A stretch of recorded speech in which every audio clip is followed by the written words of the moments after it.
So, Roger, in 1999, the world came across some rather concerning news over the web and sometime in printed publications, which read as follows.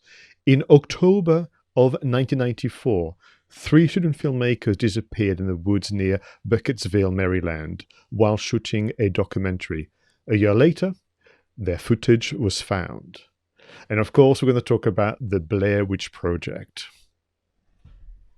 Was this the first example of found footage filmmaking, Pascal? I wonder whether it was, but it is another of those iconic, just genre-inventing, breaking flashes of utter brilliance, isn't it? I mean, I'm surprised it's taken us so long to get this one into the podcast, because actually I always thought at the time that the marketing for this was brilliant.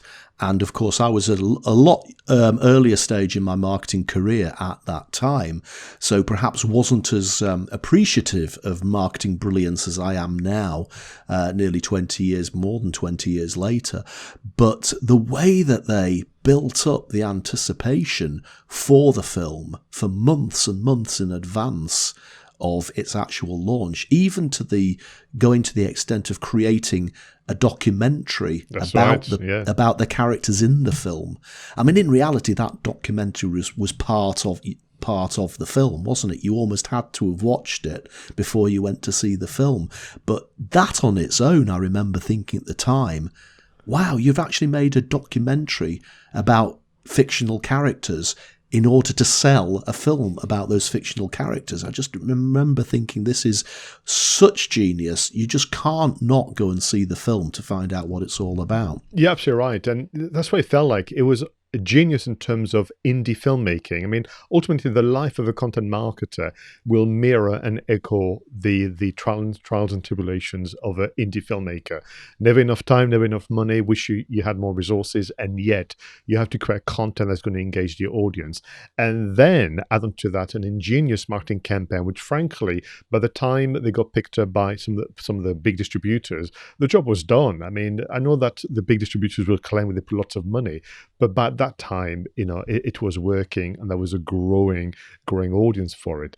What is interesting, so this was released in October 1999, which is, I remember because it was the winter. I remember seeing this in the winter, which I think helped with the whole atmosphere watching this film. But of course, it'd been released early on in the year in the US. And that shows, again, this kind of indie filmmaking where sometimes it takes a long time to get the release and to get the momentum going compared to other blockbusters. But it is one of the most successful indie films of all time, and also named like Eduardo Sanchez is now the go-to authority for indie filmmaking, together with his colleague Daniel Myrick. And you're right, the audacity of the marketing, the cheekiness, and sometimes the true guerrilla filmmaking of being borderline, not quite legal and moral, but it still works. And people will find out at the end that it was all part of creating an experience which was beyond the film watching it, during. So going on the website, finding out that the documentary and so on, it was such a rich experience. But also for me, was kind of thinking, this was the year of The Matrix, Roger. This was the year of The World Is Not Enough. This was the year of Three Kings. I mean, big movies. Indeed, from the horror point of view, The Haunting, the remake of The Haunting, had been released and was not as successful as the Blair Witch Project, because I think the audience then wanted to make this a success for the creators as well. Yeah, and I do find myself thinking that it was genuinely possible to go to the cinema and see the Blair Witch Project film without having immersed yourself in any of that pre-publicity, without having watched the fake documentary, without having been to the website. And it would still have been a standalone film, and you could enjoy it, and I'm sure it would have still scared the pants off people who watched it. But just think about how much more immersive and frightening it was knowing the backstory, having been wound up by the documentary and being intrigued by what was on the website. The two it almost, I did almost think that when I went to see it at the cinema, maybe they should have shown the documentary as well, then had an intermission, then shown the film. But then I decided, no. You come to the cinema to see the film itself, but you can't not watch and take part in all the preamble that goes with it. And my memory of the film was oddly that it was filmed in such a way that, on one hand, if it'd been any other storyline, you think this is shocking filmmaking, this is terrible, but actually it was adding to the credibility or to the alleged stories. And I think you're right. Whilst I don't think historically it's the first found footage genre, it's reignited the interest. And then after that, we've had all sorts from blockbusters like Cloverfield and more. From a film production point of view, we now know that this was filmed in 8 days because that's all they could afford, literally, in terms of catering. And I think that's probably as much as the actors could put up with in terms of being left in a cold wood with half a script. And because what Eduardo Sanchez and Daniel did on occasion was creating surprises to have genuine reaction from the actors, which is borderline bullying, but of course we got the results for it, and of course the effort was into post-production, but they ended up with 20 hours of footage, and the agony, because you know that all too well, Roger, the agony to go from 20 to just 9.5 must have been something. Yeah, and I do remember thinking that maybe the edit wasn't, I think it needed to have that found footage look, so it had to lots of cuts, almost very haphazard in nature. I do remember thinking maybe it wasn't quite as frightening as it deserved to be, and maybe that's because they made a lot of play, if I remember rightly, about sounds in the background, and maybe the sound of voices carrying through the woods, or the sound, I can't remember exactly what it was. But I do remember at the time thinking, I think they could have made more out of the sounds. They could have made it more frightening, because sometimes I couldn't actually hear what it was that they were supposedly frightened of.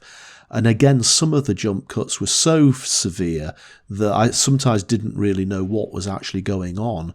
But again, in hindsight, it was the nature of the beast. It was the nature of the film, and I think it was better for it. But there were a few times, oh goodness me, I just have no idea what's going on here.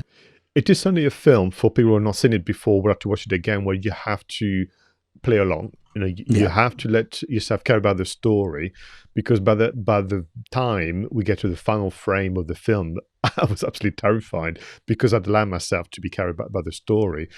As we left the cinema, I could hear people saying that was a lot of rubbish, and I think if you don't allow yourself to essentially disconnect with reality, of course, like most films, you're going to think it's utter rubbish. For me as well, what was interesting is 1999 was the beginning, if you think about it, where equipment was becoming less and less expensive. I've got a feeling that that's when I maybe started to have ambitions to get into film productions and video production with more gusto than ever before. But also 1999, the internet was a very, very different place. I mean, people still used Yahoo and Lycos and Ask Jeeves. So I think we need to remember that as an achievement, to create maybe one of the first viral campaign when it comes to an indie film. Yeah, well, I mean, it was, wasn't it? It was the first internet. It was the first indie type success of found footage film, and it was genuinely the first film that went viral on the internet, where the internet was actually an integral part of what made it successful. Absolutely. So let's explore that. So we know that using the chronology again, historically, the official website was launched in June 1999. As a reminder, no one saw the film before June 98, I beg your pardon, Roger, for the website. Yeah. The film premiered to a small audience in January 1999.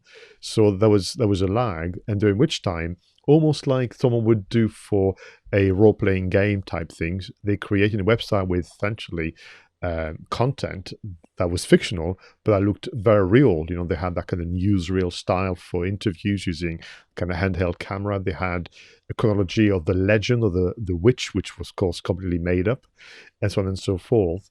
But when they obviously went for the premiere at the Sundance Film Festival, they had flyers given to the audience asking people if you found missing or deceased, actors, please let us know. Yeah, and fascinating. I mean, newsreel style interviews and police reports and stuff like that. But giving out the flyers, I mean, I wonder whether anybody was genuinely taken in by this and actually thought, there are genuinely 4 people out there missing. I wonder whether it actually resulted in any sightings and people actually ringing the police up and say, those 4 kids that are missing, I think I've just seen them in the woods over there. Possibly a little bit of a Orson Welles War of the Worlds moment going on there, where fact and fiction might just get a little bit blurred. It was close to the edge, and certainly for the first year of the film being released, 1999, I would say, if you went on IMDb, according to Movie Historian, the actors were listed as missing or presumed dead. Again, it was all part of the narrative, wasn't it? Mm-hmm. All part of and the same thing about the website. Materials of the actors who were the police and investigators giving testimony, casework, childhood photographs of the actors, and it was so well planned, really, and so much more than just a film. And that almost puts to shame blockbusters that we were aware of. I mean, it has some. Do you remember when we reviewed The Martian, and we spoke about how they actually had some fake logs from the astronauts and so on? There's some echo of that, but I just love again the cheekiness of typical indie filmmakers to try and find ways to make the headlines. And of course, the moment newspapers caught on to the story, that was it, and that's when the distributors came in. But we know that the people at Burkittsville were not, they were split. People owning restaurants and the likes were very pleased to see all the people turning up to either try and pretend they were looking for the missing kind of filmmakers, or indeed just to have, I don't know if they're selfies in 99, but there were some split kind of views on that. And I did wonder whether, did it help for them to use a real town, or would it have been wiser to actually use a fictional name for the town? Because I'm sure the locals were not impressed to see all those kind of nerdies, turning up. Yeah, and coming back to the documentary, which was obviously released before the film, I think they call it a mockumentary, don't they? Because it was all a documentary based upon fictional events. But that, for me, was the genius. Yeah. I always think of Blair Witch Project as the documentary and the film. It was never ever just the film for me. They went hand in hand, and you had to watch the documentary in advance of watching the film. I agree, and for me it's also the story. So the film is finished and is shown in January 1999. It's just taking time. It's just going through it, and then it's picked up by Artisan Entertainment and a few other big guns.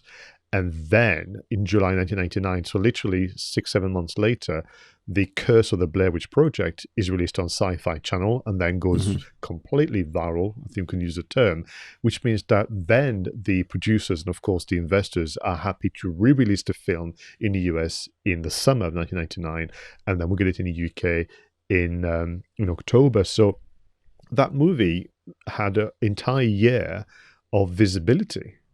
Do you mean normally blockbusters, they need to make money at the first weekend or two, and then eventually it just dies off? And in this case, essentially people talk about the Blair Witch Project for the entire year. Yeah, and what's interesting is that they did a remake of this film quite recently, and I can't honestly say that it added anything to me from the original experience, and they certainly couldn't replicate and didn't even try to replicate any of the build-up and any of the documentary, for example, and all the content that went with the original film, which made me think, why bother? Why bother? Do you know what was interesting? So I saw the you could call it the official sequel to the Blair Witch Project, which was okay because it gave you more insight into the witch itself, the entity. But I think the first one was so good because you had no clue. And the other thing that I think worked well with the first film is, of course, this iconic kind of stickman figure that they use as part of most identity of sort, but also it was featured by dangling on the trees and so on, with this kind of very strange stickman figure that they used that was part and parcel, I think, the language of the film.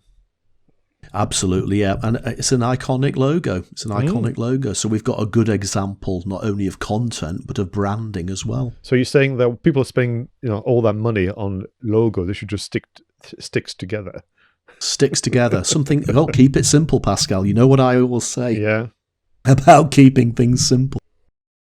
So I feel like watching this film again. I've not seen the Blair Witch Project for quite some time because I would argue I remember it so well. But also maybe to your point, Roger, I'm thinking, do you know what? There's nothing like the first time. The first time on the big screen you see this film till the very end, you kind of go, my goodness, what have I just seen? But it'd be lovely now that we've reviewed it in some fashion and to spoke about marketing. It'd be lovely to go back. And like all films, it's had its kind of release in DVDs and Blu-rays and so on. I'm told there is a special edition with an extra 7 minutes of found footage, whether that's going to make a big difference. But I think you're right. Is the way to watch this, to your point, watch The Curse of the Blair Witch Project first, the mockumentary, and then immerse yourself into the story itself of the Blair Witch Project. I think that's absolutely the way to do it. And the mockumentary is on the DVD and the Blu-ray as well. Smashing. Well, viewers, listeners, you have your homework for this weekend. Have you seen the Blair Witch Project? Have we missed any of the marketing genius moments from this, the most successful indie films of all time? Do let us know. Roger Edwards, thank you so much for joining me for episode 27 of Two Geeks and a Marketing Podcast. It's been a pleasure to go through the 6 segments with you, as always. To our viewers and listeners, please let us know how we can add to those segments. Do send your suggestions in terms of content to review, apps to comment on, and of course, films to add to film marketing segment. Until next time, go out there and make sure your marketing is done right. I was Pascal Fintoni, and he was Roger Edwards. Take care now.